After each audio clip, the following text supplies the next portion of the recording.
আগেও বসে কথা বলেছেন ছেলের সঙ্গে। ডায়ালিসিস করাতে গিয়ে চলে গেল প্রাণটাই। অক্সিজেনের অভাবে মৃত্যু বলে অভিযোগ মৃতের পরিবারের। ফের চিকিৎসায় গাফিলতির অভিযোগ উঠল মুর্শিদাবাদ মেডিকেল কলেজ ও হাসপাতালের বিরুদ্ধে। একদম নিম্নমানের পরিস্থিতি, ওয়েস্ট বেঙ্গল নিম্নমানের পরিস্থিতি, আর ভ্রমণপুরে নিম্নমানের হসপিটাল। এটা মানে অক্সিজেন থাকে না তখন হসপিটাল একটা অক্সিজেন থাকলে মনে হয় পেশেন্টটা বেঁচে যেত। সুস্থ পেশেন্ট স্যার বসে কথা বলতে দিয়েছিল আমার সঙ্গে।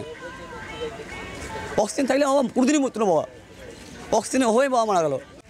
অভিযোগ ডায়ালিসিস করতে নিয়ে যাওয়ার জন্য অক্সিজেনযুক্ত স্ট্রেচারের আবেদন করেন। অক্সিজেনযুক্ত স্ট্রেচারের ব্যবস্থা হলেও অক্সিজেনের পরিমাণ ছিল শূন্য। অক্সিজেনের জন্য চলে যায় প্রাণটাই। পাশাপাশি দুর্ব্যবহারের অভিযোগ ওয়ার্ড বয়ের বিরুদ্ধে। এমএসভিপির কাছে লিখিত অভিযোগ দায়ের করেছে মৃতের পরিবার। যখন পেশেন্টকে নিয়ে নামলাম, ডায়ালিসিস করার জন্য যাচ্ছি, ডায়ালিসিস করার পর ঘর পর্যন্ত গেলাম। যাওয়ার পরে আমাদের বলা হয় মাতৃমার ওখানে একটা কাঁচের ঘর থেকে লাল রঙের একটা কাগজ বানিয়ে আনতে, জানি না কি কাগজটা আমরা বানাতে গেছি, বানিয়ে এসেই দেখি পেশেন্ট এক্সপায়ার। আমাদের জানানো হয় পেশেন্ট এক্সপায়ার হয়ে গেছে, অক্সিজেন খালি বিলকুল। ওয়ার্ড বয় আমাদের কী বললো জানেন? আমাদের বললো আমরা কি অক্সিজেনের ভিতরে ঢুকে দেখবো সিলিন্ডারের ভিতরে অক্সিজেন আছে কি না। এটা কি ওদের বলা উচিত? ওয়ার্ড বয়গুলো এরকম হবে, পেশেন্ট কেন এইভাবে পড়ে থাকবে? আমাদের ব্যবহার কেমন করছে এরা?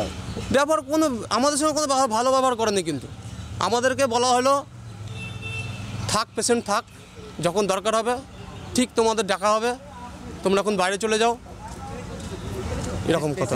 এক্সপায়ার করে গেল, এর জন্য কাকে দায়ী করছেন আপনারা? একদম আমি মেডিকেল হসপিটালকে দায়ী করব। রাজ্যের স্বাস্থ্য ব্যবস্থার কেন এই হাল? কেন হয়রানির শিকার সাধারণ মানুষ? কেন পরিষেবা না পেয়ে মৃত্যুর কোলে ঢলে পড়তে হয় রোগীকে? তদন্তের আশ্বাস স্থানীয় তৃণমূল নেতৃত্বে। শুরু রাজনৈতিক চাপানুতর। রীতিহীন অভিযোগ দায়ের হয়ে থাকলে অ্যাকর্ডিং নিয়মানুগভাবে তার তদন্ত হবে এবং ব্যবস্থা গ্রহণ করা হবে। গোটা পশ্চিমবঙ্গটা চুরি আর দুর্নীতিতে ভরে গেছে, স্বাস্থ্য ব্যবস্থা ভেঙে পড়েছে, মানুষ যাবে কোথায়? এই অবস্থার মধ্যে দিয়ে আজকের যে ঘটনা সত্যি বেদনাদায়ক এবং সম্পূর্ণ দায়িত্ব হসপিটাল কর্তৃপক্ষের। এর নিরসন হওয়া চাই। আজকের দিনে যখন এরকম ঘটনা অভিযোগ রোগীর আত্মীয় স্বজনরা করছেন, তখন নিশ্চিতভাবে হাসপাতাল কর্তৃপক্ষ প্রয়োজনীয় উদ্যোগ নেবেন যাতে এই জাতীয় দুর্ঘটনা না ঘটে। এটাকে আমি দুর্ঘটনা বলছি এই কারণেই যে মানুষটির অক্সিজেনের প্রয়োজন হতে পারে, এইটা হয়তো যারা ওখানে ছিলেন তারা সম্যক উপলব্ধি বা অনুধাবন করতে পারেননি, অনুমান করতে পারেননি। সাধারণত লাগে না বলেই।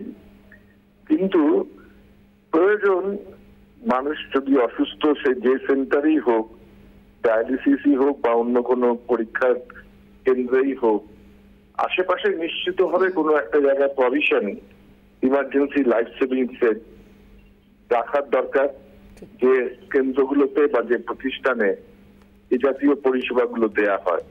তাদের দায়িত্ব লাইফ সেভিং মেজার্স হিসেবে আক্রান্ত বা অসুস্থ মানুষটির যাতে উপযুক্ত পরিষেবাটা, জীবনদায়ী পরিষেবাটা দেয়া সম্ভব হয়, সেই ব্যবস্থাটা প্রভিশন রাখার এবং কার্যকরী রাখার।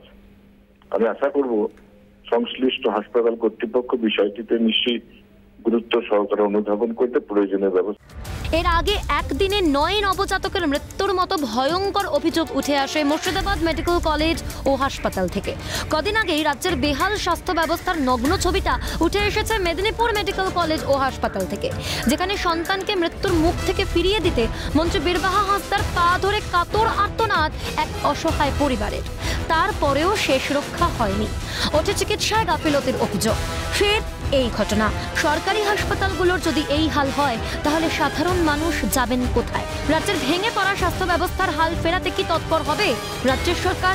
এটাই এখন বড় প্রশ্ন। মুর্শিদাবাদ থেকে ক্যামেরা শিমুল দাস, মৃন্ময় গোস্বামী, ক্যালকাটা নিউজ।